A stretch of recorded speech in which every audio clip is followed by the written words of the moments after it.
Hello guys, welcome back to my channel full pack Durga Madhuri nursing officer.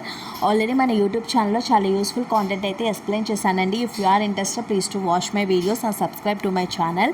Okay, then let's start our video. Umbilical care అంటే మనకి బ్రొడ్డుతాడు సంరక్షణ మాట. అసలు బ్రొడ్డుతాడు అనేది ఒక మూలం అండి. ఒక తల్లిని ఒక బిడ్డని కలుపుతుంది మాట బ్రొడ్డుతాడే. ఎలాంటి ఇన్ఫర్మేషన్ ఉన్నా సరే ఆ బ్రొడ్డుతాడు మాత్రమే తీసుకువెళ్ళి బేబీకి అందజేయగలదు. ఏదైనా సరే ఆక్సిజన్ బిడ్డ బతకడానికి కూడా బ్రొడ్డుతాడే చాలా ముఖ్యమైనది.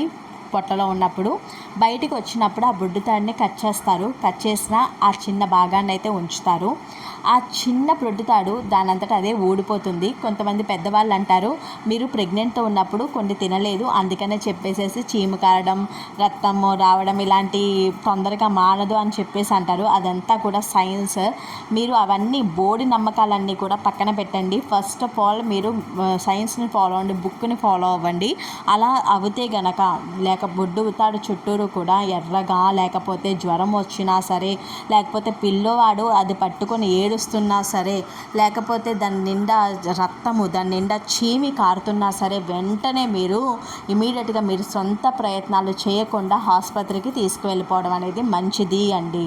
అది చాలా చాలా ఇంపార్టెంట్. బ్రొడ్డుతాడు నుంచి సరిగ్గా పట్టించుకోలేదు అంటే డెత్ అయ్యే అవకాశాలు కూడా ఉంటాయి. కాబట్టి మీరు అవంతా కూడా అబ్జర్వ్ చేసుకోవాలన్నమాట. బ్రొడ్డుతాడే కదా అని చెప్పేసి వదిలేస్తే కనుక అది అంత మంచిది కాదు. తల్లిపాలు ఇవ్వడం అనేది చాలా ఉత్తమం. తల్లిపాలు ఇవ్వండి. అలాగే బ్రొడ్డుతాడును కూడా కంపల్సరీగా చూసుకోండి. ఒక పెన్సిలిన్ పౌడర్ ఉంటుంది, దాన్ని వేస్తే సరిపోతుంది.